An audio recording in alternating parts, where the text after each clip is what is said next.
Hello everyone, welcome to my class. This is Jyoti Mishra and today we are going to discuss the poem The Love Song of J. Alfred Prufrock. Yes, we have already discussed this poem in the previous video, but it was just an outline and it was about the author. So in this video we are going to move forward a little more and look into the insight of the character's mind. इस pome में मैं आपको important lines भी कुछ जो है वो आपको बताऊंगी कि क्या है जिनके बारे में आपको जानना बहुत ज़रूरी है. So let's start with the pome the love song of J. Alfred Prufrock.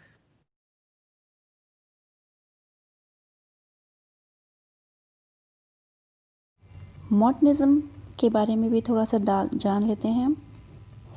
1800s की एंडिंग से शुरू हुई ये मूवमेंट वर्ल्ड वॉर 1 और वर्ल्ड वॉर 2 दोनों को कवर करती कंटिन्यू रखती होती है ये.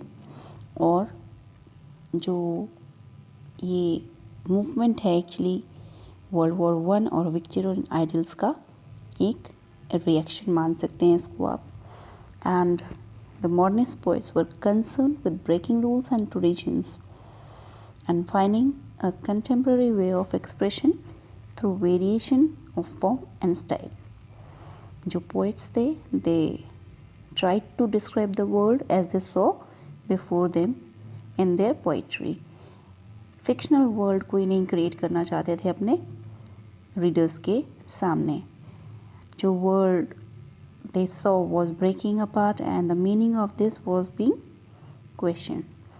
Modernism struggled with the fragmentation and complexity brought by such states. Their works were often harshly realistic, incoherent, and unnecessarily dark. The Love Song of J. Alfred Prufrock is the first masterpiece of modernism as it examines through the narrative's self-analysis and emptiness of soulless quality of an exposed social world surrounding him. जो love song है पहला masterpiece था modernism का और ये क्या examine करता है, क्या दिखाता है, सेल्फ एनालिसिस दिखाता है नरेटर का, जहाँ सोललेस क्वालिटी जो है दिखाई है, एम्प्टीनेस दिखाई है, खोखलापन दिखाया है सोसाइटी का. एंड जो लव सॉन्ग है वो एक ड्रामेटिक मोनोलॉग है, ये भी आपको याद रखने की ज़रूरत है. टाइटल को डिस्कस करके देखते हैं. टाइटल को जब हम पढ़ते हैं तो टाइटल क्या है, the love song of J. Alfred Prufrock. पढ़ के ऐसा लगता है कि लव कहीं ना कहीं उसका इजहार होगा, प्यार का इजहार होगा जो प्रूफ्रोक करने वाला है. बट जैसा कि हम जानते हैं मोस्टली जो टाइटल्स हैं इस फ्रेज़ के साथ, लव सॉन्ग के साथ, वो धोखा देने वाले होते हैं. एंड जो पोम्स का थीम होता है, जिनका टाइटल में फ्रेज़ होती है लव सॉन्ग, वो उसके अपोजिट होता है. नाम को लेकर अगर हम देखें तो जे. एल्फ्रेड प्रूफ्रोक थोड़ा अजीब सा नाम लगता है. एक आयरॉनिक वे है इसको रिप्रेजेंट करने का. ये कोई रोमांटिक नेम नहीं है.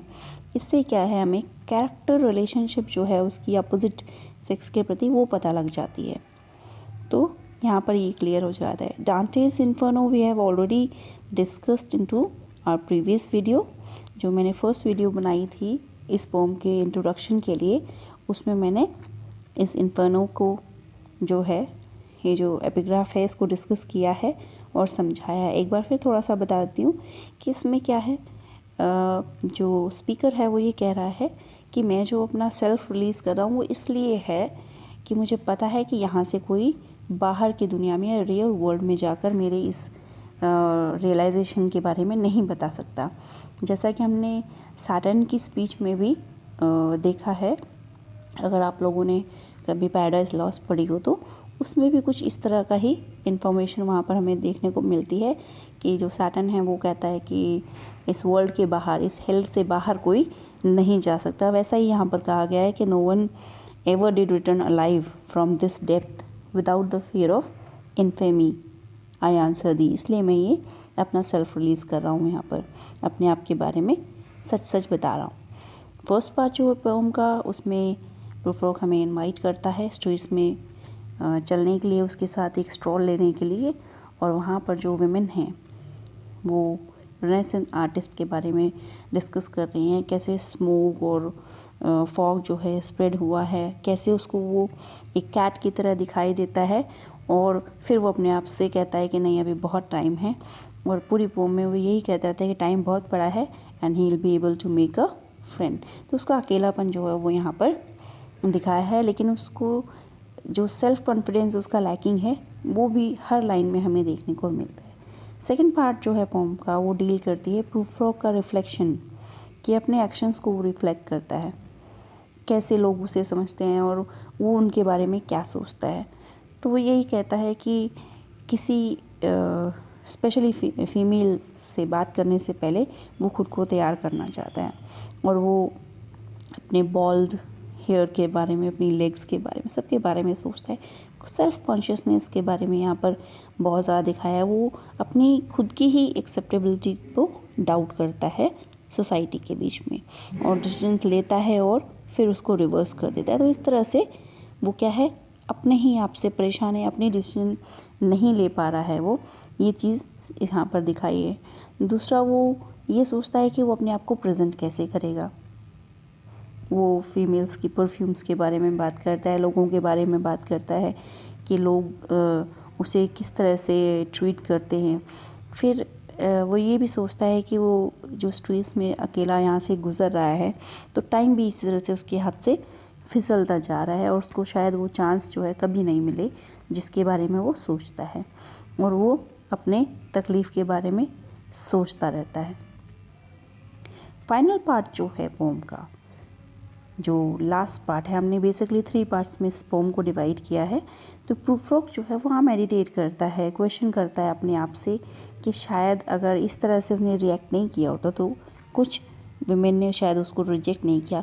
ये जो देखो यहाँ पर उसने बात नहीं की इससे, कि पूरी पोम में हम देखते हैं कि वो किसी से मिलता नहीं है, ना ही उससे किसी फीमेल से अपने लव के बारे में इजहार किया है, लेकिन फिर भी उसे डर है रिजेक्शन का।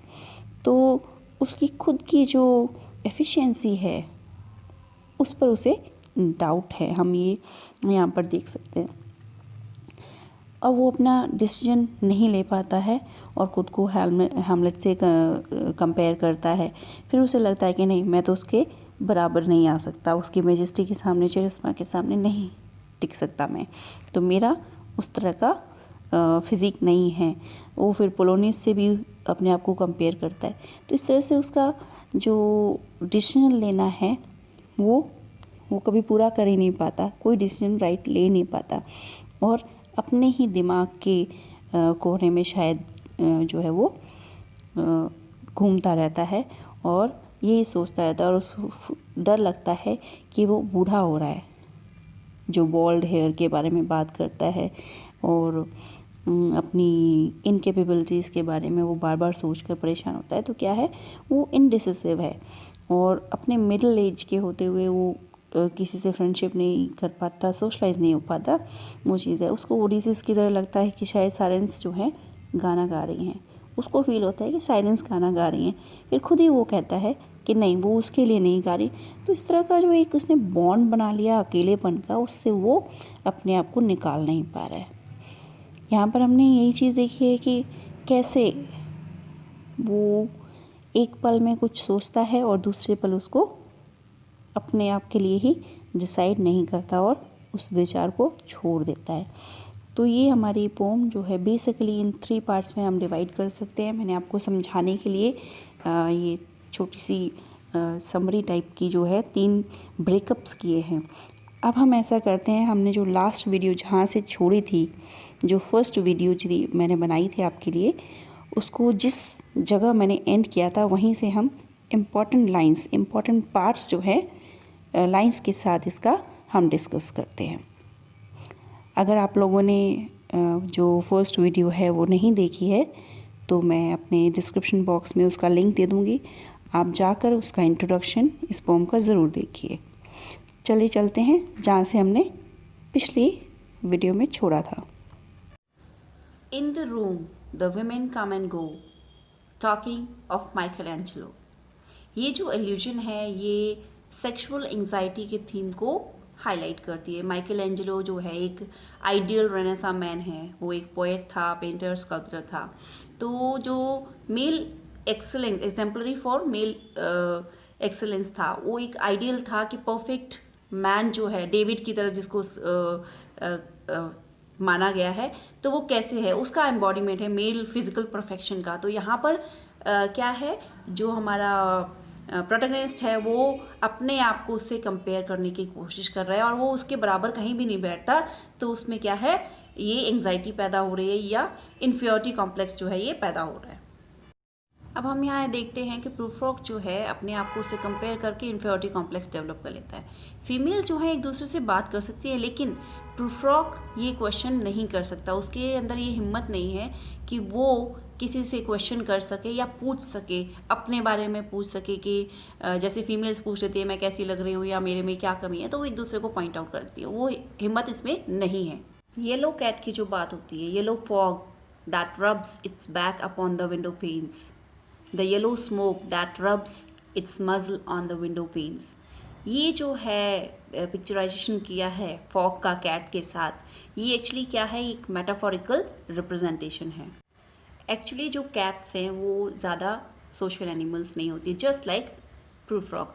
तो इलियट ने हमारे प्रोटैगनिस्ट को ही कैट से कंपेयर कर दिया है। जो प्रूफ्रॉक है वो हेजिटेट करता रहता है सोशलाइजेशन में, किसी से बात करने से वो हेजिटेट करता है। स्पेशली हम बात कर रहे हैं विमेन की, तो वो सारा टाइम अपने आप को तैयार करने में लगाता है कि वो किसी तरह एक लड़की से बात कर सके।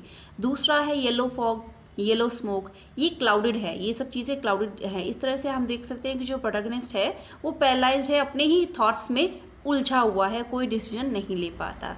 थर्ड थिंग जो है ये कि कलर, येलो जो कलर है वो कावर्डाइज को रिजेंबल करता है, तो ये आइडिया भी यहाँ सपोर्टेड है। फाइनली अगर हम देखें तो जो स्टोरी है कैट की पूरे स्टैंजा में, तो उससे कुछ भी सामने नहीं आता। तो इसी तरह से लास्ट में जाके कैट घूम फिर के लिगिंग करके सो जाती है। उसी तरह से प्रूफ्रॉक भी जो है वो कुछ भी अपने उसमें सिग्निफिकेंट डिसीजन नहीं ले पाता। तो इसका टोटल जो रिजेम्बलेंस है कैट का और इसका जो स्टोरी है हमारी स्टैंजा में, उससे मैच करती है। नेक्स्ट आता है खुद की इमेज जो उसने अपने आप में, अपने माइंड में बना रखी है। क्या कहते हैं, they will say how his hair is growing thin, my necktie rich and modest, but asserted by a simple pin. They will say, but how his arms and legs are thin। अब इन lines में हमें क्या है, वो self की जो image है, जो बॉल्ड स्पॉट उसका कॉन्शियस उसको बना रहा है। Despite of correctness of dress he sees himself as pathetic, self conscious and insecure. अपने आप के लिए वो इनसिक्योर फील कर रहा है, खुद की फीलिंग है, उसने उसे किसी और ने नहीं कहा है, कहीं से बाहर से उसे रिजेक्शन या ऐसी कोई बात सुनने को नहीं मिली है, पर वो अपने माइंड में ही उस चीज़ को डेवलप कर रखा है उसने। वो इतना कॉन्शियस हो गया है कि उसको हर समय यही लगता है कि हर कोई उसी के ऊपर क्या है, अपनी नज़रें गड़ाए हुए है, और वो एक रिगलिंग एनिमल की तरह फिक्स्ड नहीं होना चाहता। मतलब उस सब आइज जो उसके ऊपर फिक्स्ड है, वो ही doesn't like how I seem to fix और freeze him. And formulated phrase means a phrase that जजेस समराइज। तो वो क्या है, वो जो फ्रेज पर्टिकुलर डायलॉग्स जो उसके लिए बोले जा रहे हैं, तो वो सोचते हैं उसको समराइज करें, उसको जज कर रहे हैं। He is afraid of judgements of any kind by other people. Actually वो दूसरों की जजमेंट से डरता है, हालांकि अभी तक किसी ने कोई जजमेंट की नहीं है, पूरी पोम में हम देखेंगे कोई जजमेंट नहीं की, वो अपने आप ही उन चीज़ों को बना रहा है। I have seen the eternal footman hold my coat and snicker and in short I was afraid. Prufrock जो है उसका बिलीफ है कि डेथ भी है जो उसका मजाक बना रही है। इस पैसेज में इलियट ने प्रूफ्रॉक की सेल्फ कॉन्शियसनेस को फिर से, और उसका जो डर है एंड ऑफ लाइफ का, उसको यहाँ पर फिर से शो ऑफ किया है। और जो प्रोटैगनिस्ट है हमारा, वो कॉन्स्टेंटली इंट्रोस्पेक्ट करता रहता है और उसकी जो एंग्जाइटी है अपनी डेथ का जो थीम है उसको डेवलप करती रहती है। और इससे क्या है, mortality and fragility of human life का जो थीम है वो भी इस पोम में इंक्लूड हो जाता है। I have measured out my life with coffee spoons to spit out all the butt ends of my days and ways। यहाँ पर भी पेसिमिस्टिक व्यू जो है लाइफ का, उसका यहाँ पर शो हो रहा है कि उसकी कैसे यूजलेस है लाइफ, जैसे कि ये सिगरेट के जो एंड्स हैं वो यूजलेस हैं। तो यहाँ पर भी क्या है, जो लाइफ है उसकी एगोनाइजिंग और अनस्पायरिंग है, ऐसा उसको फील हो रहा है।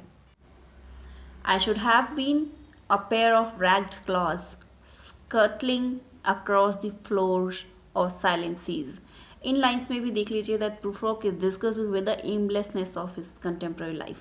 वो छुटकारा चाहता है इस सोसाइटी से जो कि उसे नहीं मिल रहा है, और वो क्रैब की तरह खुद को चाहता है कि काश में क्रैब होता और सी के अंदर स्कटल करता रहता है. यहाँ इन लाइन्स में जो है प्रूफ्रॉक की जो डिज़ायर है वो इनसिग्निफिकेंस की है. वो उसको लगता है कि वो बहुत ज़्यादा इनसिग्निफिकेंट है. जो क्रैब की इमेज है वो एक्चुअली क्या है, एक फ्यूटिलिटी की इमेज क्रिएट करती है of moving slowly and with great difficulty. जैसे डिफिकल्टी प्रूफ्रॉक को है वैसे ही जो क्रैब है उसको मूवमेंट के लिए डिफिकल्टी होती है. तो एक तरह से क्या है, एजिंग को, अप्रोचिंग डेथ को यहाँ पर डिस्क्राइब किया गया है. No, I am not Prince Hamlet nor was meant to be. I am an attendant lord. ये हम ऑलरेडी डिस्कस कर चुके हैं कि कैसे वो हैमलेट से अपने आप को कंपेयर करता है और बाद में जो है पोलोनियस से खुद को कंपेयर करता है. दोनों ही इंडिसिसिव हैं, डिसीजन लेने में इतने एक्सपर्ट नहीं हैं, जल्दी से कोई डिसीजन नहीं ले पाते हैं. कहीं ना कहीं वो इन्फीरियरिटी कॉम्प्लेक्स हमें दोबारा देखने को मिलता है. Do I dare to eat a peach. Peach के खाने का जो मतलब है वो खुद को इमेजिन कर रहा है ग्रो ओल्ड होने से, कि वो बूढ़ा होता जा रहा है और उसकी जो हेल्थ है वो डिटोरेट हो रही है. तो एक तरह से उसके दांत जो है वो कमज़ोर हो गए हैं और वो पीच भी नहीं खा सकता. यहाँ पर फिर से हमें एजिंग और डेथ का जो डर है वो यहाँ दिखाई देता है. मरमेड्स की जो बात की उसने कि जो मरमेड्स हैं उसके लिए गाना गा रही हैं, और फिर वो खुद ही कहता है कि नहीं, कि वो मेरे लिए नहीं बल्कि किसी और के लिए गा रही हैं. तो यहाँ पर हम देख सकते हैं कि जो इन्फियोरिटी का जो सेटबैक है उसके मन में बहुत बुरी तरह से बैठा हुआ है.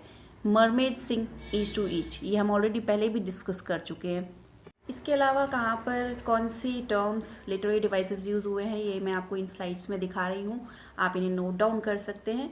लगभग जितना भी इम्पॉर्टेंट इस पोएम में है वो हम इस वीडियो में डिस्कस कर चुके हैं, और प्रीवियस वीडियो में भी हमने इस चीज़ के बारे में डिस्कशन किया है. आप लोगों की अगर कोई क्वेरीज़ हैं तो आप मुझे कमेंट करके ज़रूर बताइए. मैंने कोशिश की है कि जो कुछ मैं इंक्लूड कर सकती हूँ इस वीडियो में मैं इंक्लूड करूँ. काफ़ी लंबी वीडियो बन चुकी है ऑलरेडी, तो इसको और ना लंबा करूँ इसलिए मैं यहीं पर इसको ख़त्म कर रही हूँ. आप लोग कमेंट करें, अगर आपको वीडियो पसंद आती है तो एक थम्स अप दीजिए बड़ा सा, और कमेंट करके बताइए कि आपको ये वीडियो कैसी लगी, कितनी इन्फॉर्मेशन मैं आपको प्रोवाइड करवा पाई हूँ और क्या कुछ रह गया है. अगर कुछ छूट गया है तो वो भी मैं पूरा करने की कोशिश करूँगी, और आपकी कमेंट्स ही हैं जो आगे बढ़ने के लिए हमें क्या है मोटिवेट करती रहती हैं. तो कमेंट करना मत भूलिए और वीडियो को जितना हो सके शेयर कीजिए.